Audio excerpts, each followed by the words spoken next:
فاتحة. بسم الله الرحمن الرحيم. الحمد لله رب العالمين الرحمن الرحيم مالك يوم الدين إياك نعبد وإياك نستعين اهدنا الصراط المستقيم صراط الذين أنعمت عليهم غير المغضوب عليهم ولا الضالين. درود پڑھیں محمد و آل محمد علی محمد و اعوذ باللہ من الشیطان الرجیم. بسم اللہ الرحمن الرحیم.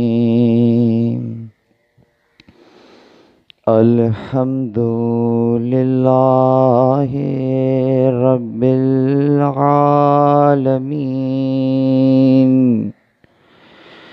الحمد للہ الذی دلع لسان صباح بنطق تبلج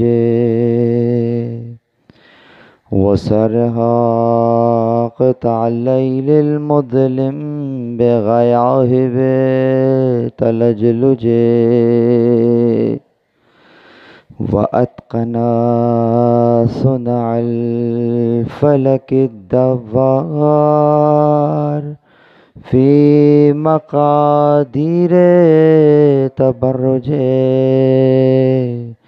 وشعشع ضياء الشمس بنور تعجج الذي دل على ذاته بذاته وتنزه عن مجانسة مخلوقاته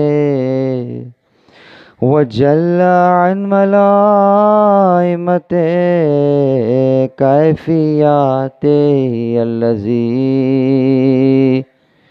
قرب من خطرات الظنون وبعد عن لحظات العيون وعلم بما كان قبل أن يكون ثم صلاة وسلام وتحية والإكرام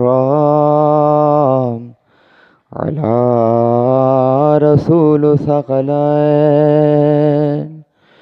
رحمة للمشرقين والمغربين جد الحسن والحسين سيدنا ومولانا أبو القاسم محمد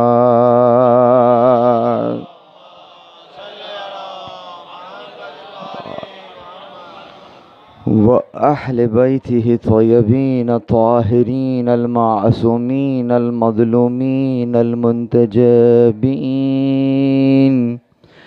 الذين ذهب الله عنهم الرجس وطهرهم تطهيرا.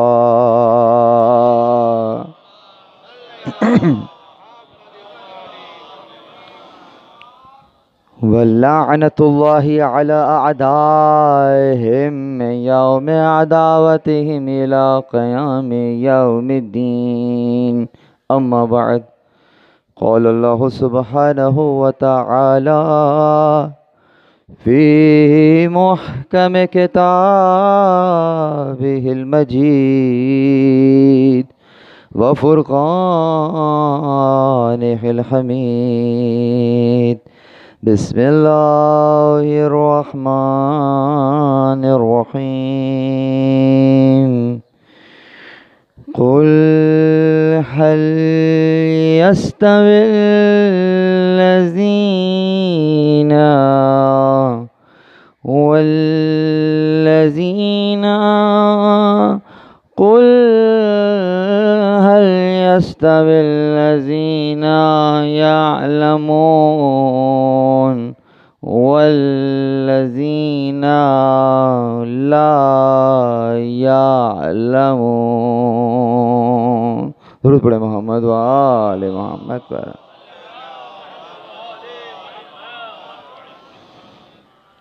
الحمد للہ الذی جعلنا من المتمسکین بالقرآن الکریم و بولایت امیر المومنین و ائمۃ المعصومین علیہم السلام. درود پڑھے محمد و آل محمد.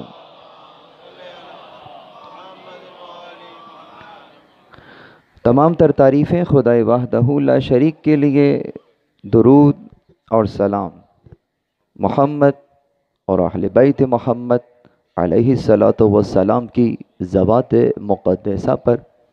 حمد ہے اس خدا کی کہ جس نے ہمیں اور آپ کو قرآن کریم، ولایت امیر المومنین اور دیگر ائمہ علیہم السلام کی ولایت سے متمسک کیا.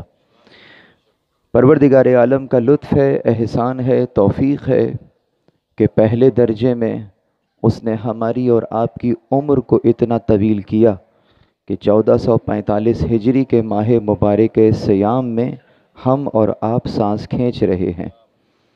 دوسرے درجے میں پروردگار عالم نے یہ لطف، بالائے لطف یہ فرمایا کہ اس وقت ہم اور آپ کہیں اور نہیں بلکہ فرش اعضاء پر. بار سے دیکھا جائے تو ظرف دو ہی طرح کے تو ہوتے ہیں نا، یا تو ظرف زمانی ہوتا ہے یا ظرف مکانی ہوتا ہے. تو اگر مکانی اعتبار سے دیکھا جائے تو فرش اعضاء پر بیٹھے ہوئے ہیں، زمانی اعتبار سے دیکھا جائے تو ماہ مبارکہ سیام میں بیٹھے ہوئے ہیں. جہاں مکان بھی محترم ہو، جہاں زمان بھی محترم ہو، اور ان دونوں حرموں میں جو تذکرہ ہو رہا ہو وہ محترم ہستیوں کا ہو رہا ہو. ہستیاں بھی وہ کہ جو خود تو محترم ہیں، خود تو کمال پر ہیں. ان کا کمال یہ ہے کہ بس ایک مرتبہ ان سے تمسک اختیار کر لو، یہ تمہیں وہاں پہنچا دیں گی جہاں تم گمان نہیں کر سکتے ہو. یہ ان کا کمال ہے کہ یقیناً خود تو کمال پر ہیں، تمہیں بھی با کمال کر دیں گے. بس ایک مرتبہ تمسک شرط ہے، ان کی معرفت شرط ہے، جسے واقعتاً تمسک کہتے ہیں. اگر اختیار کر لیا گیا تو یاد رکھو بیٹھنے سے پہلے بھلے فارسی ہوگے، بیٹھنے کے بعد محمدی ہو کر اٹھ جاؤ گے. درود پڑھے محمد و آل محمد. توجہ ہے نا، یہ تمسک ہے. مبارکہ رمضان پر ہاتھ رکھا جائے کہ اگر اس مہینے کا کوئی اس خاص شہر کا، اس مہینے کا کوئی دل ہے تو وہ یقیناً شب قدر قرار پائے گی. آہستہ آہستہ ہمارا سفر شب قدر کی طرف گامزن ہے، لیکن ذرا دیکھنا ہوگا کہ اس شب قدر سے کون کیا پا رہا ہے، کون کیا پا سکتا ہے، اور کون ہے کہ جو حقیقتاً وہ شے پا سکتا ہے جو پروردگار عالم دینا چاہ رہا ہے. اس کے لیے ہمیں غور کرنا ہوگا انہی آیات کی طرف جہاں پروردگار عالم تعارف پیش کر رہا ہے لیلۃ القدر کا. تو یہی کہہ کر تعارف پیش کرتا ہے نا، وما ادراک ما لیلۃ القدر. تمہیں کیا معلوم کہ لیلۃ القدر کیا ہے؟ اچھا، یہ بات وہ کس سے کہہ رہا ہے کہ جس کی زبان عربی نہیں ہے؟ یہ کس سے کہہ رہا ہے؟ جاپان میں کہہ رہا ہے؟ یہ چائنیز لوگوں سے کہہ رہا ہے کہ تمہیں کیا معلوم لیلۃ القدر کیا ہے؟ یہ ان سے کہہ رہا ہے جو اپنے آپ کو صاحب اللسان کہتے ہیں، عرب کہتے ہیں، دوسری قوموں کو عجم کہتے ہیں، گونگی قومیں ہیں جو بولتی نہیں ہیں، جو بولنا نہیں جانتی ہے. تو قرآن تو پھر بولنے والوں سے کہہ رہا ہے تمہیں کیا معلوم کہ لیلۃ القدر کیا ہے؟ بھیا عربوں میں نہ لیل کا لفظ کوئی نیا لفظ ہے، نہ قدر کا لفظ کوئی نیا لفظ ہے. ایسے الفاظ تو ہیں نہیں کہ جو استعمال نہ ہوتے ہوں اور وہ بھی پریشان ہو جائیں کہ یہ کون سا لفظ ہے جو ہم نے اب تک سنا نہیں ہے. عام سا لفظ ہے لیل، عام سا لفظ ہے قدر. ان سے کہہ رہا ہے تمہیں کیا معلوم کہ لیل کیا ہے، قدر کیا ہے؟ اس کا مطلب بات فقط ظاہری حروف کی نہیں، بات فقط ظاہری کلمات کی نہیں، کسی حقیقت کی طرف اشارہ ہو رہا. وہ حقیقت کیا ہے؟ بات بڑی واضح ہے. دیکھیے، انسان جن چیزوں کو محسوس کرتا ہے، میری یہ 5 منٹ کی گفتگو تھوڑی سی ثقیل ہے، اگر یہ سمجھ میں آ گئی تو آگے کی پوری تقریر سمجھ میں آ جائے گی۔ انسان کی جو فطرت ہے وہ یوں ہے کہ وہ اشیاء کو محسوس کرتا ہے، کس انداز سے؟ حواس کے ذریعے سے۔ اگر جیسے ہم دیکھ رہے ہیں کہ آہستہ آہستہ روشنی پھیل رہی ہے، تصور کر لیجئے کہ یہاں کوئی خدا نخواستہ پیدائشی کیا وہ بتا سکے گا کہ روشنی پھیلی ہے یا نہیں پھیلی ہے؟ خیال رہے پیدائشی نابینا ہے، اسے تو یہی نہیں پتا کہ روشنی ہوتی کیا ہے، پھیلی ہے یا نہیں پھیلی ہے وہ تو بات کی بات ہے، پہلے تو پوچھے گا یہ روشنی کیا ہوتی ہے، کبھی دیکھا ہو تو پتہ چلے۔ بالکل اسی طریقے سے اگر کوئی سننے کی صلاحیت نہیں رکھتا ہے، پیدائشی بہرا ہے اور بیٹھا ہوا ہے یا سو رہا ہے، اس کے سر پر آپ جتنا شور کر لیجئے اسے پتہ ہی نہیں چلے گا، پوری دنیا شور سے بھر جائے اس کی نیند میں خلل نہیں آئے گا۔ کیوں؟ اس لیے کہ اس کو سننے کے لیے جو حس درکار ہے وہ اس کے پاس ہے نہیں۔ اگر اس کو کہا جائے کہ کیا تمہیں معلوم نہیں کہ اتنا شور ہو رہا ہے، تو وہ کیا کہے گا؟ کہے گا شور کیا ہوتا ہے؟ اس نے تو آواز ہی نہیں سنی، اس کو شور کا کیا معلوم ہے؟ اسی طریقے سے دیگر حواس کی طرف اشارہ کر دیں کہ یقیناً اگر جیسے میں نے بہت سی جگہوں پہ مثال دیتا ہوں کہ رکھا ہوا ہے مشروب، دیکھ کے تو پتہ چل رہا ہے چائے ہے، دیکھ کر یہ بتا سکتے ہیں کہ جو رکھا ہے چائے ہے، لیکن دیکھ کر یہ نہیں بتا سکتے کہ شکر اس میں ہے یا نہیں ہے۔ سمجھ میں آ رہی ہے بات؟ اس کا مطلب کہ ایک حس نے تو چلو اپنا کام کر لیا کسی حد تک، لیکن اب اس کی دوسری حقیقت کا پتہ کرنے کے لیے دیکھنے سے کام نہیں چلے گا میاں، چکھنے کی ضرورت ہے۔ اب اگر چکھنے کی صلاحیت ہے تو بتا سکتے ہو کہ اس میں شکر ہے یا نہیں ہے، توجہ ہے؟ اب اگر سمجھ میں آ رہا کہ ہر چیز کو درک کرنے کے لیے اس سے مطابقت رکھنے والی حس چاہیے۔ چائے میں شکر دیکھنے کے لیے، محسوس کرنے کے لیے دیکھنے سے کام نہیں چلے گا، ہاتھ سے چھو کر گرم تو پتہ چل جائے گی، چینی کا پتہ نہیں چلے گا۔ اس کا مطلب جو کام چھونے سے ہو سکتا ہے وہ فقط چھونے سے ہی ہو سکتا ہے، جو چکھنے سے ہو سکتا ہے وہ فقط چکھنے سے ہو سکتا ہے۔ بس اب اگر یہاں تک میرا ذہن لے آئے ہیں تو نتیجہ لے لیجئے۔ کیا نتیجہ نکلا؟ کہ جیسی شے ہے اگر ویسی حس ہے تو پتہ چلے گا کہ یہ شے کیا ہے۔ وہ یہی کہہ رہا ہے تمہیں کیا معلوم شب قدر کیا ہے؟ ابھی شب قدر کو محسوس کرنے کے لیے وہ حس بیدار ہے یا نہیں ہے، وگرنہ اس طرح کی نہ جانے کتنی راتیں آ کر گزر جائیں گی، معلوم ہی نہیں چلے گا تمہیں معلوم کیا ہے شب قدر کیا ہے۔ درود بر محمد و آل۔ سمجھ میں آئی بات؟ حس چاہیے، حس چاہیے آقا، حس چاہیے۔ وہ حس کیا ہے؟ شب قدر کیا ہے؟ کہا ہی حتی مطلع الفجر، وہ نور ہے، اس کی نورانیت کو درک کرنے کے لیے بتاؤ قلب کو کیسا ہونا چاہیے؟ نور کو درک کرنے کے لیے حس نورانی ہونی چاہیے یا نہیں ہونی چاہیے؟ تو بس پہلے درجے میں تو حس کو بیدار کرنا ہوگا۔ اگر حس ہی بیدار نہیں ہوئی تو جملہ یہی آئے گا تمہیں معلوم کیا ہے شب قدر کیا ہے؟ بس عزیزوں، تو پہلے درجے میں تو حس بیدار ہو گئی، اب وہ بھی فیصلہ کر لیتے ہیں 1000 مہینوں سے بہتر کیسے ہو جاتی ہے؟ 1000 مہینوں سے بہتر ہے، عربوں میں 1000 سے زیادہ گنتی بھی نہیں تھی، اگر 1000 سے زیادہ کوئی لفظ ہوتا تو وہ بیان ہو جاتا، یعنی کہ 1000 مہینوں سے بہتر ہے۔ اچھا بہتر ہے، برابر نہیں ہے کہ ترازو کے 2 پلڑوں میں ایک طرف رکھ دیجئے 1000 مہینے وہ ہو جس میں شب قدر نہ ہو، اور دوسرے پلڑے میں فقط ایک شب قدر رکھ دیجئے، تو بتائیے کیا ہوگا؟ کیا پلڑے برابر ہو جائیں گے؟ کہا نہیں، یہی تو سمجھانا چاہ رہے ہیں، تم 1000 مہینے رکھ دو جس میں شب قدر نہ ہو، شب قدر والا پلڑا پھر بھی بھاری رہے گا، اس لیے کہ وہ کہہ رہا خیر من الف شہر، اس سے بہتر ہے، خیر ہے 1000 شہر سے۔ اب سوال یہ پیدا ہوتا ہے کہ یہ بہتر کس عنوان سے ہے؟ توجہ رکھیے، اے انسان سمجھ لے کہ تو پروردگار عالم کی طرف سفر کر رہا ہے، ہم سالک ہیں، ہم پروردگار عالم کی طرف گویا قربتاً اللہ، قربتاً اللہ جت سفر کر رہے ہیں وہ خدا کی جانب کر رہے ہیں۔ بس اب اگر ایسا ہے کہ مومن اللہ کی جانب سفر کر رہا، اس کا گزرتا ہوا ہر لمحہ اسے خدا سے قریب کر رہا ہے، اس میں کوئی شک نہیں ہے۔ بس یہی سمجھا رہا پروردگار عالم شب قدر میں کہ یاد رکھو جتنا سفر تم 1000 مہینے میں کرو گے خدا کی طرف، تمہیں ایک شب ایسی دے رہے ہیں اگر اس کو درک کر لیا اس سے کہیں بہتر سفر تم ایک رات میں کر سکتے ہو اگر کرنا چاہو۔ درود بر محمد و آل۔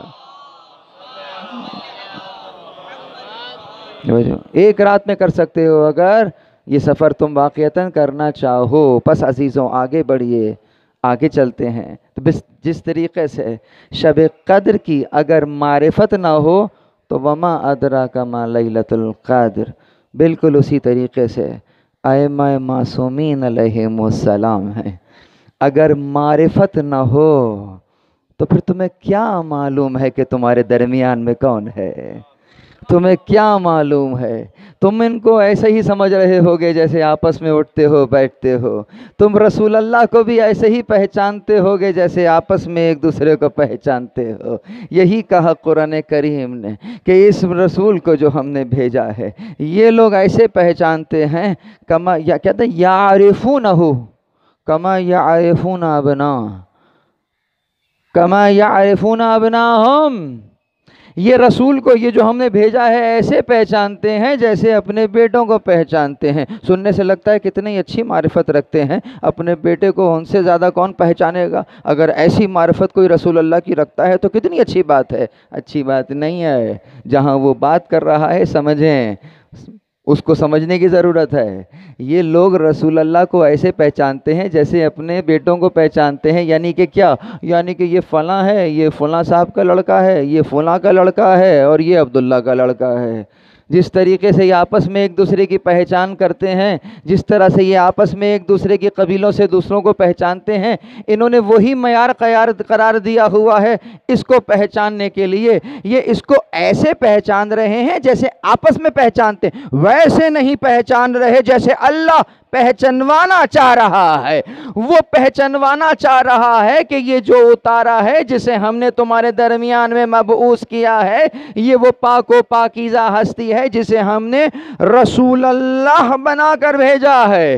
یہ رسول اللہ کو محمد بن عبداللہ کے طور پر تو جان رہے ہیں، محمد رسول اللہ کے طور پر نہیں جان رہے۔ درود بر محمد و آل۔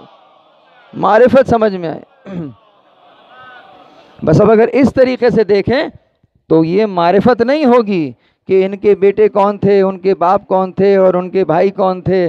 یہ کیا ہے؟ یہ تو فقط ان کے خاندان کے بارے میں انفارمیشن ہے، تعارف ہے، اس سے زیادہ اور کچھ نہیں ہے۔ پس عزیزوں دیکھنا یہ ہے کہ معرفت کسے کہتے ہیں۔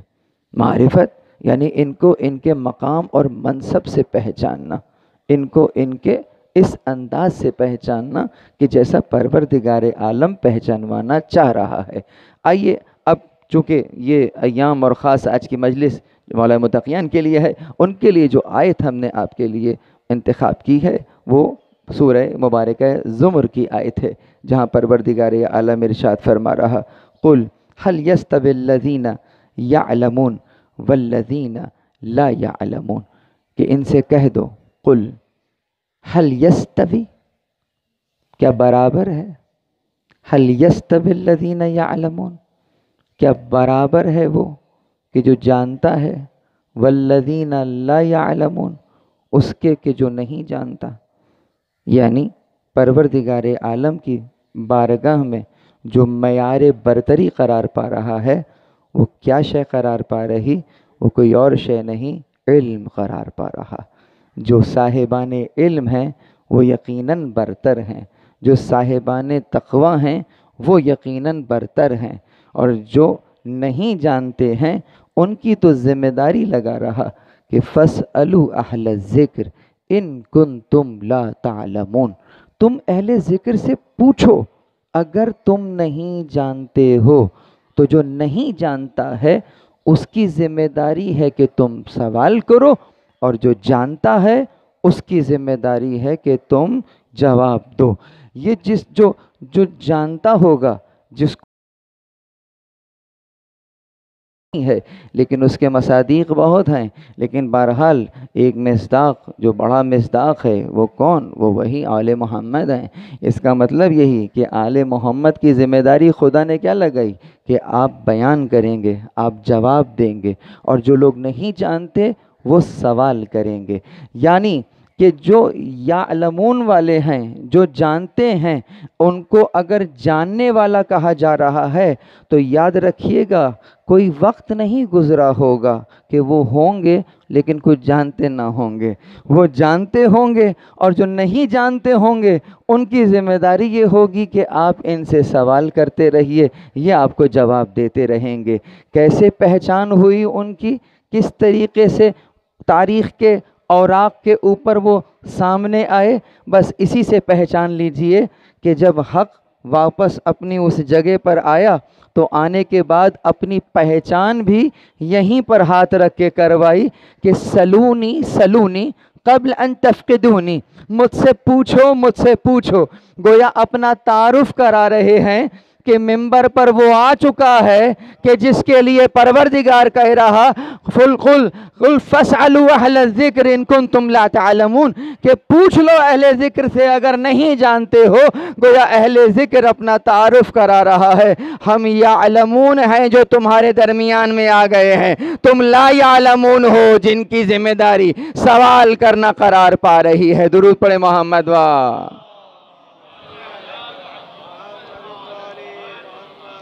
بس عزیزوں، اس انداز سے اگر دیکھتے ہیں تو یہ اتنی بڑی نعمت عظمیٰ ہے کہ رسول اللہ نے گاہے بگاہے ان کا تعارف پیش کیا ہے۔ کیسا تعارف پیش کیا؟ میں نے کیا جملہ استعمال کیا؟ نعمت عظمیٰ۔ نعمت سے اگر استفادہ کیا جائے تو کیا ہے؟ شکر نعمت ہے۔ نعمت کا شکر کیا ہے؟ نعمت کا شکر یہ ہے کہ اس سے ویسا استفادہ کیا جائے جو نعمت دینے والے نے جو مقصد رکھا تھا، اگر اس مقصد کو پا لیا گیا ہے تو یہ شکر نعمت ہے۔ ہم نے آپ کو تسبیح دی ہے پڑھنے کے لیے، ہیں نعمت ہے۔ آپ نے اس کا فرینڈشپ بینڈ بنا لیا تو کیا ہوا؟ جس کام کے لیے دیا تھا، ہم نے بہترین قسم کا مسلح دیا، قالین، وہ ایرانی قالین تھا اور پودے نہیں کیا کیا اس پہ بنا ہوا تھا، مسلح تھا، بہرحال جو بھی تھا مسلح۔ آپ نے کیا کیا؟ دیوار پہ لٹکا دیا، شو پیس بنا دیا ہے۔ ہم نے کیوں دیا تھا؟ ہم نے تو دیا تھا کہ اس سے تمہارا کردار سجے گا، تم نے اس سے دیوار سجا دی، بالکل تم نے دیوار سجا دی۔ اللہ نے ائمہ اہل بیت کو بھیجا ہے کس لیے؟ کہ ہم اپنی دیوار سجائیں گے، نام لکھ دیں گے، دیوار سج جائے گی۔ میاں دیوار تو سج جائے گی لیکن بہرحال دیوار رہے گی۔ علی اس لیے نہیں آئے ہیں کہ ان کے نام سے فقط دیوار سجائی جائے، علی اس لیے آئے ہیں کہ ان کے نام سے کردار سجایا جائے۔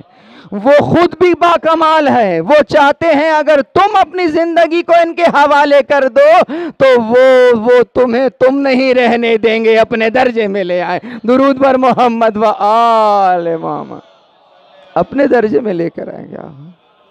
وہ تمہیں تم کہاں رہنے دیں گے؟ کیوں؟ اس لیے اسی کو تو شفاعت کہتے ہیں نا۔ شفاعت اور کسے کہتے ہیں؟ یقیناً آپ پہنچ نہیں پا رہے ہیں کہیں کسی بلند مقام کے اوپر، آپ کے بازو میں قوت پرواز نہیں ہے، اڑ کر جانا چاہیں جا نہیں پا رہے ہیں، اتنی بلند پرواز ہماری نہیں ہے۔ کیا کرتے ہیں؟ تو کہا کہ آپ سے تمسک کر لیتے ہیں، میں تو نہیں پہنچ سکتا ہوں، کوشش بہت کر رہا ہوں، آپ کے توسط سے پہنچ جاؤں تو پہنچ جاؤں گا۔ اسی کو تو شفاعت کہتے ہیں۔ یعنی شفاعت کہتے ہی ملنے کو ہیں، یعنی دو وجود، بہت توجہ اس شفاعت کو سمجھیے گا، دو وجود۔ کون سی شفاعت؟ شفاعت بھی دو طرح کی ہے، توجہ رکھیں۔ شفاعت کتنی طرح کی ہے؟ دو طرح کی شفاعت ہے۔ ایک شفاعت وہ ہوتی ہے جسے کیونکہ آج کل یہ بڑا موضوع ہے اور بہت مجھے سوالات بھی آتے ہیں، بچوں کو سمجھانا بھی ہوتا ہے، اور بچہ تو میں حسن زن سے کام لے رہا ہوں ماشاءاللہ، وگرنہ تو کہاں کہاں سمجھ میں نہیں آ رہا۔ شفاعت دو طرح کی ہوتی ہے، ایک قانون شکن شفاعت ہے اور ایک قانون کے تحت شفاعت ہے، سمجھیے گا۔ شفاعت دو طرح کا ہے، ایک قانون شکن شفاعت ہے، ایک قانون کے تحت شفاعت ہے۔ دیکھنا یہ ہے کہ ائمہ اہل بیت کون سی شفاعت کرتے ہیں۔ میں مثال دے دیتا ہوں، مثال یہ کہ جناب آپ نے اپلائی کیا ہوا ہے کہیں جانے کے لیے، امیگریشن کے اندر کچھ معاملات اٹک گئے ہیں، ٹھیک ہے، کہا وہ فلانا ڈاکیومنٹ نہیں ہے، اب آپ آ گئے ہمارے پاس کہ یہ ڈاکیومنٹ نہیں ہے، وہاں جا نہیں پا رہا ہوں۔ اب شفاعت دو طرح کی ہے، ایک تو وہ شفاعت ہے جو آپ کے یہاں ہوتی ہے، بس ایک اوپر سے فون آئے گا، اس کے بعد تو آپ کو لے کر وہ آپ کا پاسپورٹ نہیں دیکھے گا، لے جائے گا۔ سمجھ میں آئی بات ہے؟ پی ایچ ڈی کیا ہے سول انجینئرنگ میں، جابز آئی ہوئی ہیں مارکیٹ میں جناب، گورنمنٹ کی جابز ہیں، آپ نے اپلائی کر دیا، بہترین کوالیفیکیشن ہے، لیکن ایک مسئلہ ہے، ڈومیسائل کراچی کا ہے آپ کا اور یہ جو آیا ہوا ہے کیا ہوا، میٹرک فیل ہے تو ہمارا بھائی کیا ہوا اگر پڑھنا نہیں آتا ہے، لکھنا نہیں آتا ہے، ڈومیسائل پہ دیکھو نام کہاں کا لکھا ہوا ہے، ختم ہو گئی بات، یہی کوالیفیکیشن ہے، جنت ہے جنت، یہ سندھ سیکریٹریٹ نہیں ہے۔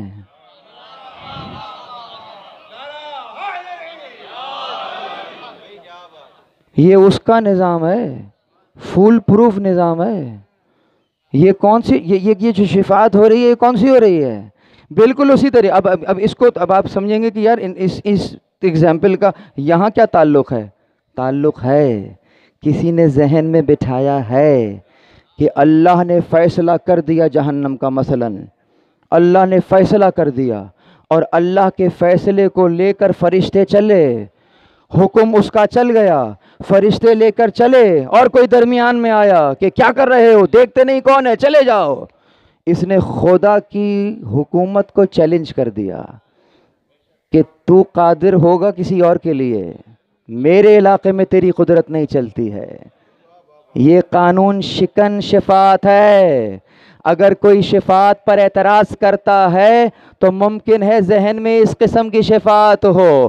آؤ اب ہم تمہیں قانون کے تحت شفاعت دکھاتے ہیں کہ اس نے اگر کوئی آبجیکشن لگایا تھا کہ میاں آئلس نہیں کیا ہوا ہے، 8 بینچ چاہیے، کوئی مسئلہ نہیں ہے، فقط 2 سے 3 گھنٹے ہمیں دے دیجئے، ہمارے ساتھ بیٹھیے، اتنا پریپیئرڈ کر دیں گے تمہیں کہ وہ جو کمی ہے ہم سے ملنے کے بعد بیشی میں بدل جائے گی، اس کے بعد تم دنیا کے سامنے چلے جانا، جہاں چاہو چلے جاؤ، دیکھنے والا پھر وہی فارسی نہیں کہے گا، محمدی کہہ کر بات کرے، درود پر محمد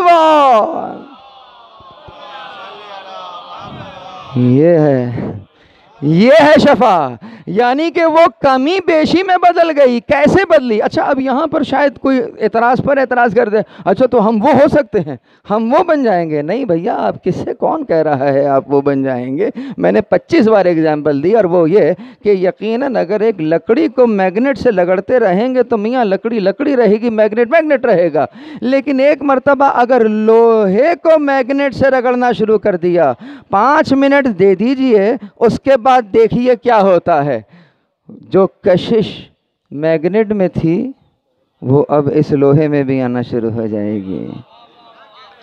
اب سمجھ میں آ رہی ہے بات؟ اب یہیں سے سمجھ جائیے، تو کیا وہ لوہا میگنیٹ بن گیا؟ سمجھ میں آئی؟ جو سمجھ رہے ہیں وہ پہنچ گئے، کیا وہ بن گیا میگنیٹ؟